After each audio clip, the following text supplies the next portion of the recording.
finished priming all the parts that make up the 1/72nd scale F14D Tomcat. What you see here are the ordnance, the landing gears, the wheels, the actual thrusters. I primed it using the one-shot primer, which I had a bit of a tough time thinning it out, but after balancing it off I was able to figure it out. But I want to show you this before I show you the aircraft. It came out really nice. No gunk, no anything like that. The only thing, of course, is you see that there I put the tack right there, so obviously it's covering up the whatever's there, but I'm gonna have to probably respray paint it later on or something like that, because this has going to be painted all white, and this will be under the section where it connects with the pylons for the, where it holds the weaponry. So all this is set and ready to go. I think the one thing that I've enjoyed painting that came out really nice, or priming, was the actual aircraft itself. And here it is. Came out really, really nice.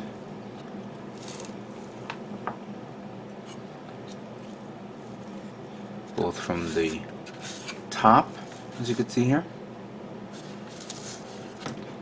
and the bottom.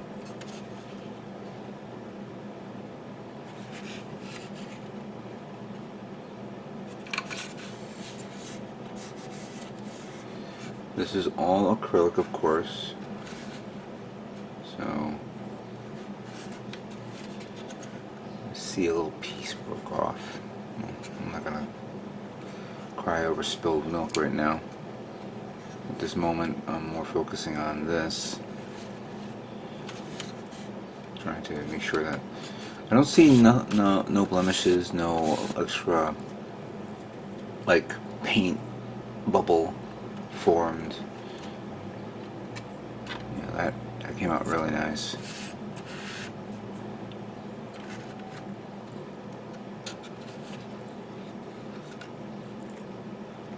But yeah, everything looks good. I see some because I accidentally tapped my finger on it, and there are areas that there's a little bit of blemish there.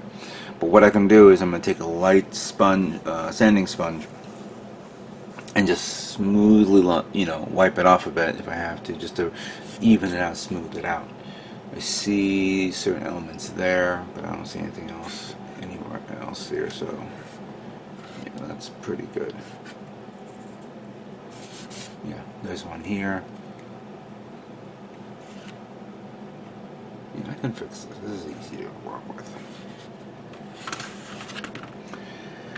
Now, I am reviewing the manual again for the painting, and I think I'm glad that at least Revell provides you with a color image of what the aircraft would look like, of course, when it's fully painted. Start from the top, or at the bottom actually. The bottom part requires the letter, oh god, P, and P is number 76 light gray matte, which is right here. That's for the bottom part.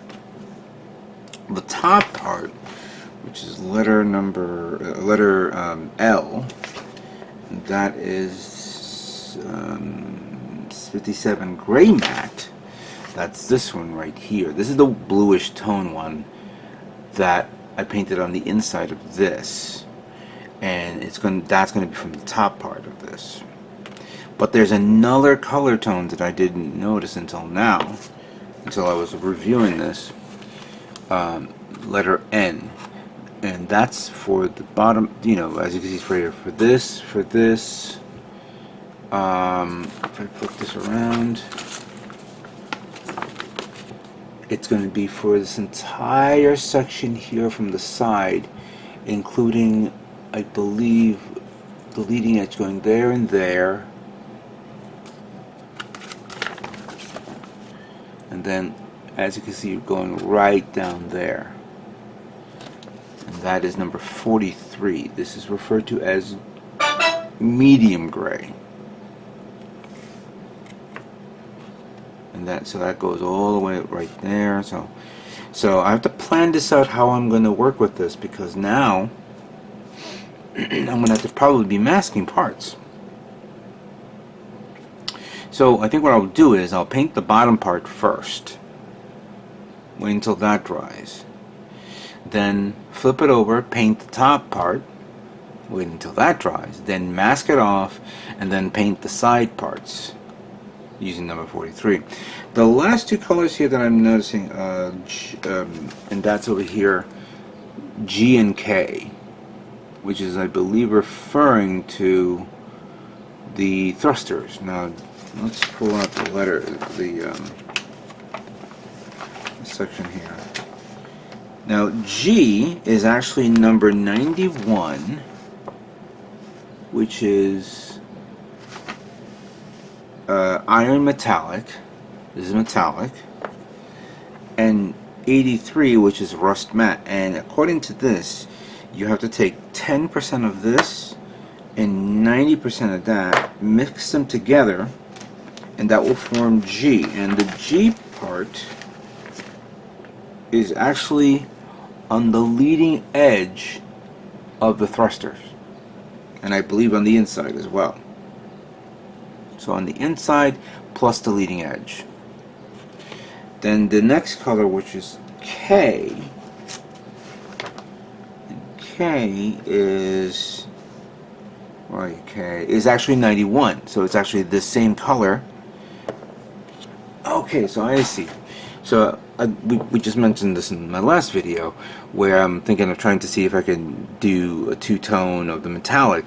So this is for all this around, while mixing these two gives you that little edge here and on the inside. That makes sense. Yeah, that actually makes total sense. This is actually, I'm now starting to see the utilization of all the colors that come with this kit. Some of the weaponry, I'm trying to see right here where the hell it is.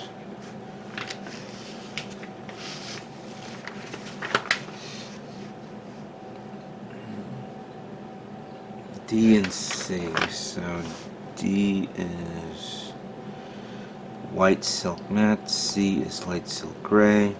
So some of the colors here are not part of this for the weaponry, like this, like the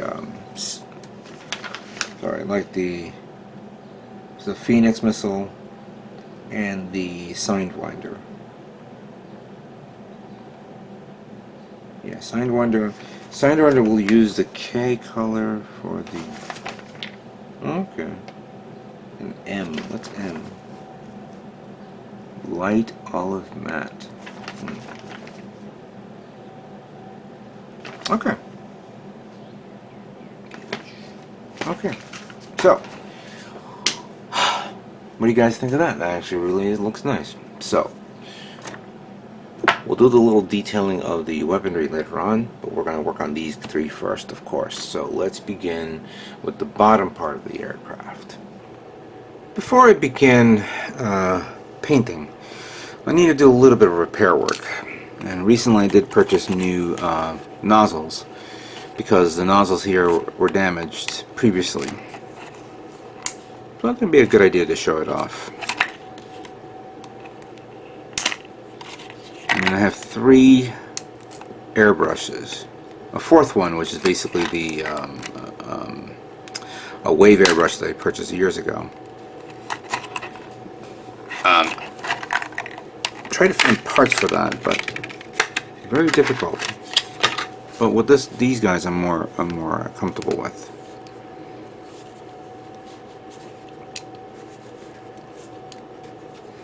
I've already cleaned them.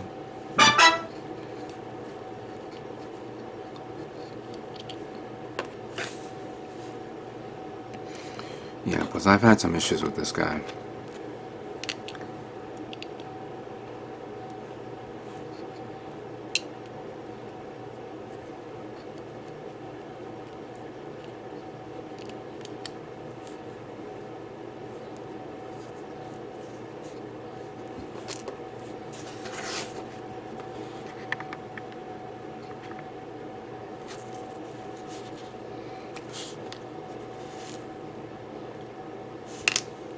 It's a nice shiny little nozzle.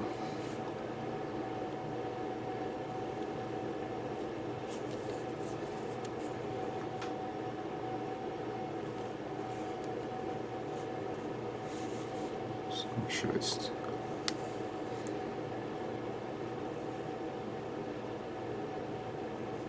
there we go. Tighten it up a little bit more.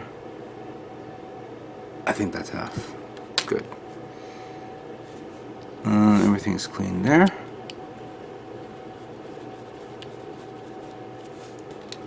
And then I'll clean this up in a minute. Alright, so this part is done. I had to do this because the other airbrush is already dirty, so I need to clean that up, but this one is ready to go. Let me begin painting.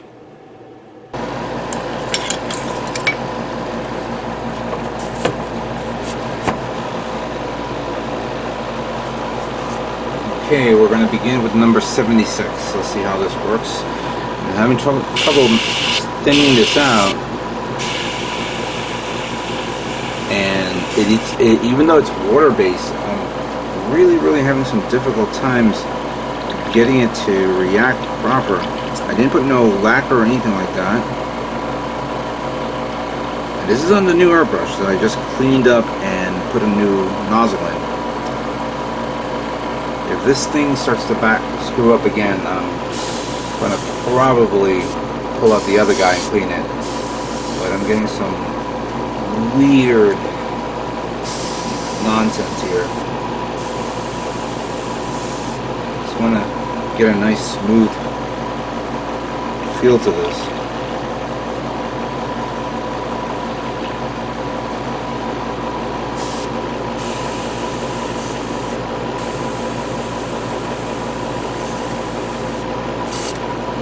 God damn it.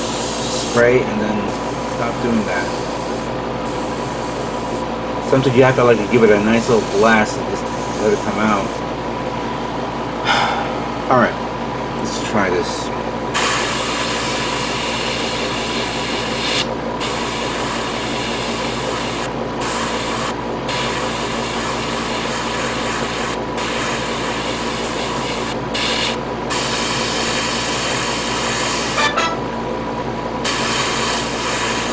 I'm not liking how this is coming out.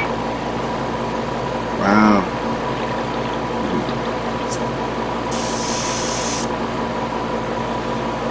Clearly, using this airbrush is not the best.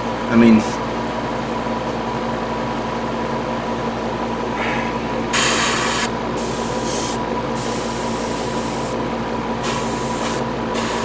see, I'm glad I'm doing from the bottom and not from the top. Because I would have been losing my mind.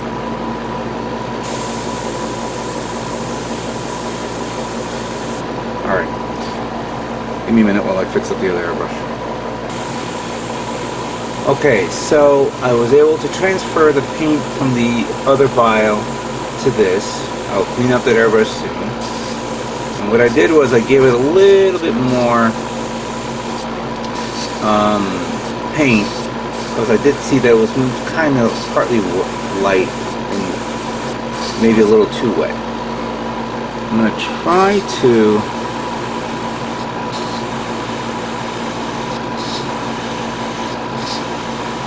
see, same BS with this one. I don't want to give it like more paint or anything like that, because then it'll come out too thick. Because it is a thick paint.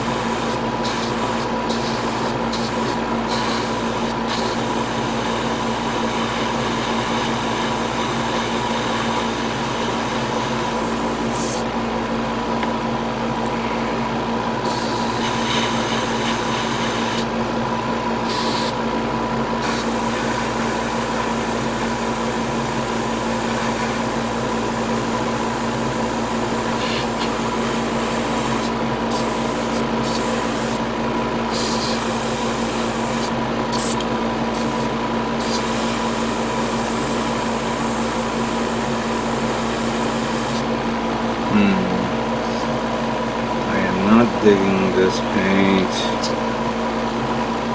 I really am not.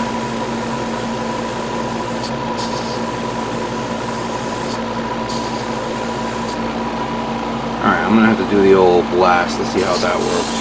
Like that.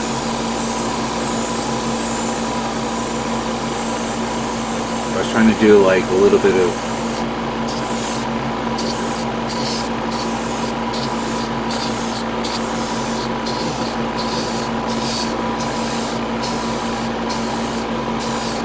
light passes like that is not bad.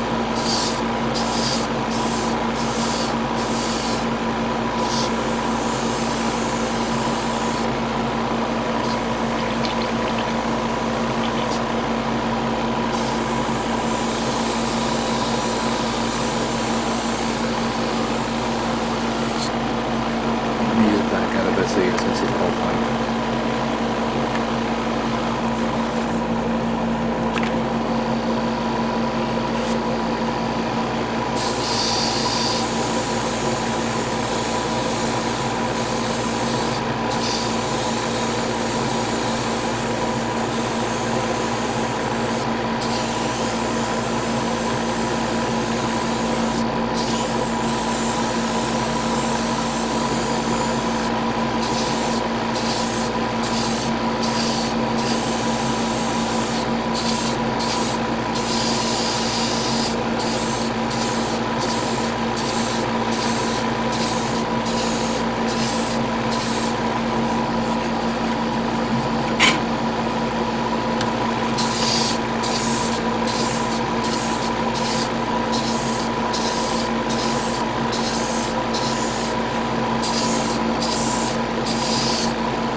A bit. So we have to grab that for here.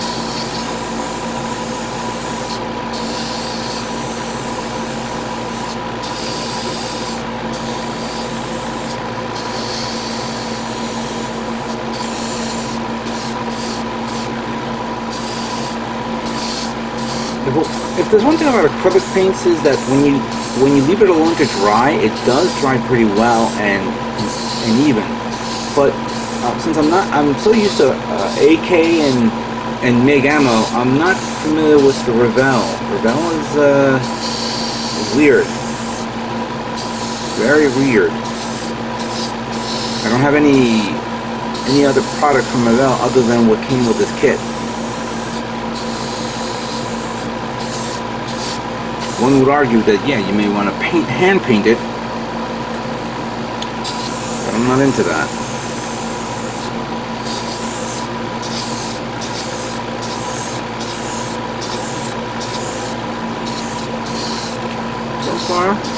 This light pass seems to be working for me. I wanted to do a little bit of pre-shading under the fuselage, but we'll just have to go with panel lining. Right now the panel lining detail is good.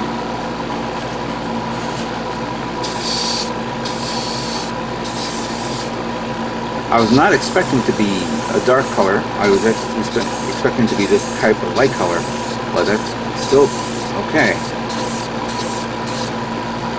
You just gotta get a nice smooth look to it, and for now I'm not kind of enjoying it, but that's because of the airbrush. I'm hoping that later on I will figure this out.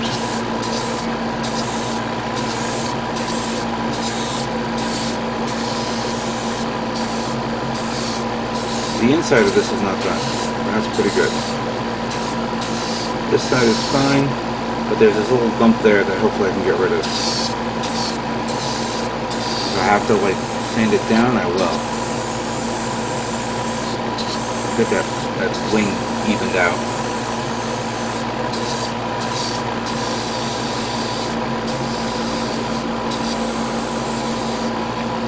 Front side with it.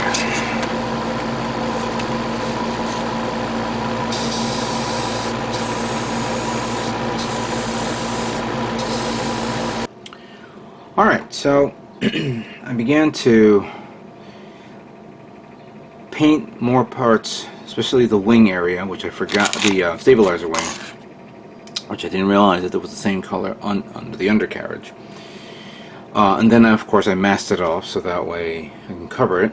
I also masked off the sides here, as you can see, so I don't damage, undo what I just did below. Obviously if I miss something, I'll have to recover it up again.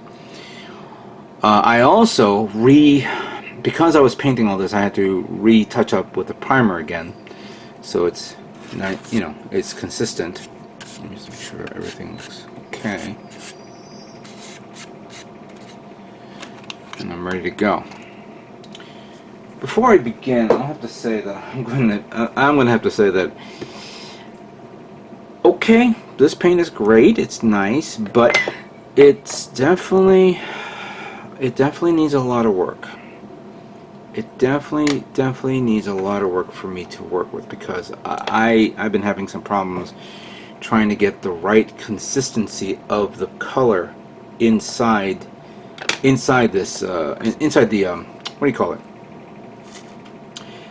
inside the paint jar, because for starters I'm so used to like lacquer based paint. Water based paint is the one thing that I've been having some issues with. And when you look at the paint bottle paint jars that's coming out of this, it's a very thick globular paste there that is understandably perfect for hand brushing, but for airbrushing, even though you could use water, it makes it very difficult to get it the right consistency, even if you do 50-50, because when you spray it, and I was spraying it on the board here, as you could see, I kept on getting like splatters, it was like not being thinned out properly. So I began to taking like a tray like this, mixing it up, then putting a portion of it inside the airbrush, spraying it, and if I like it, fine. If I don't, I put it back into the tray, put a little bit more paint inside, repeat multiple times until I get the right consistency. Yeah, I don't think this paint is perfect for airbrushing, but I am trying, and I don't want to I don't want to deviate from this, to tell you the truth, because I don't have this color tone. Let me just put a little bit more in here for a second and make sure that, yeah, it's now coming out fine, because it took me a lot of trial and error for this, and I hope I do this right.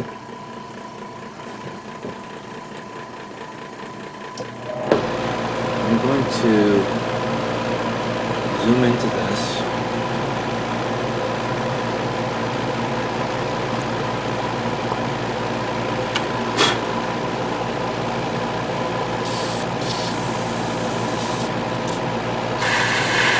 Also, I had a hard time cleaning this guy, cleaning up the airbrushes.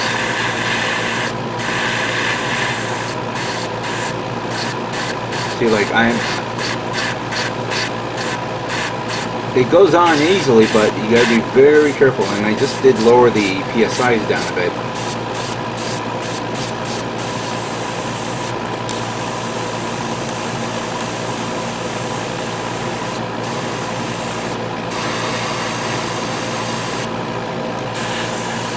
Right now I'm going to try this technique, hopefully this will work.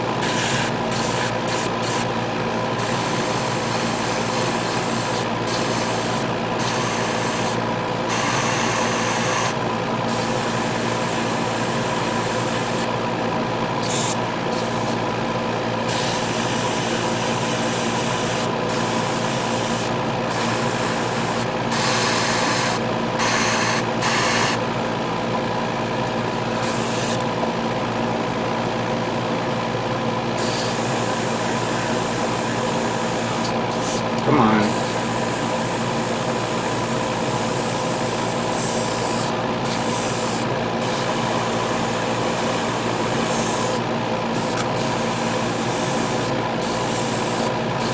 One would argue I should pull out my lacquer-based paint.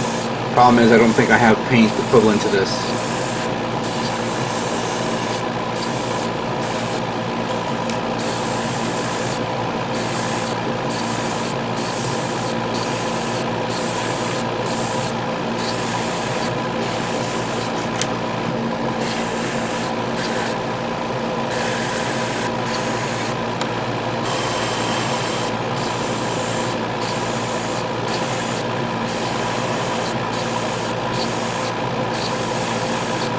it's coming out nice and smooth. Before it just has a hard time doing this. Alright, this is good, coming out nice. Let's do this.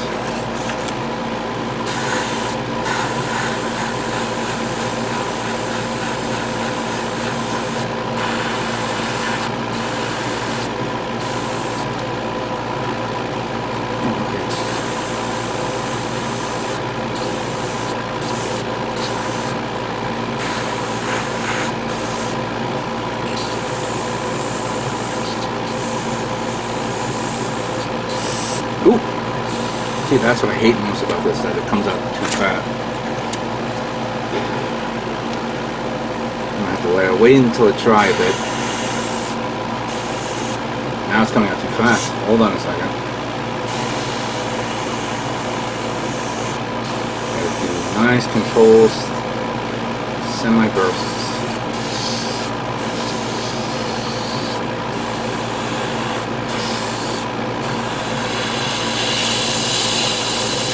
If I have to, I'm going to have to probably retouch that up again, maybe prime it one more time and then respray it again. I have another airbrush ready with primer just in case.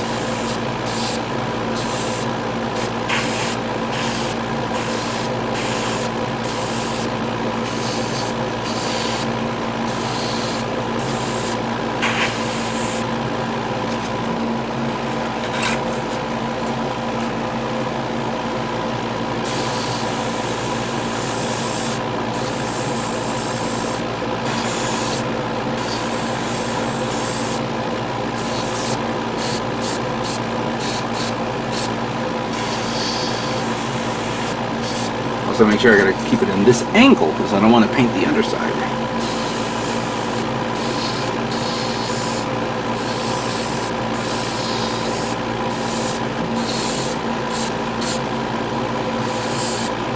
Actually now successfully weathering this in a way, now realizing that the fins on the side are not weathered, so hopefully I'll be able to get it rightly done when I use like the Mr. Weathering products. I'm gonna try this.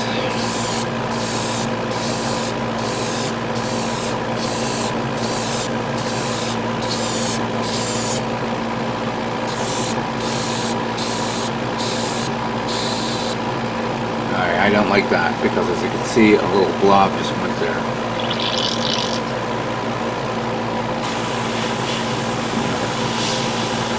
Still wet.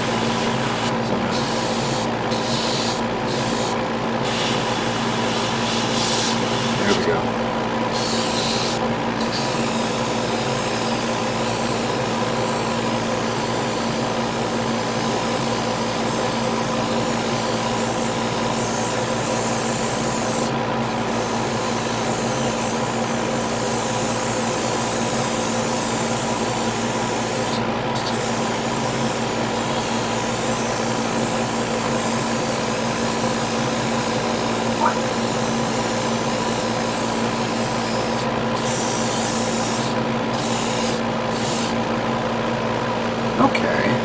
I think it looks alright. See the weathering patterns there. Let me continue on because now once it dries, and let me show this again. Reviewing the manual like many times. Here we go.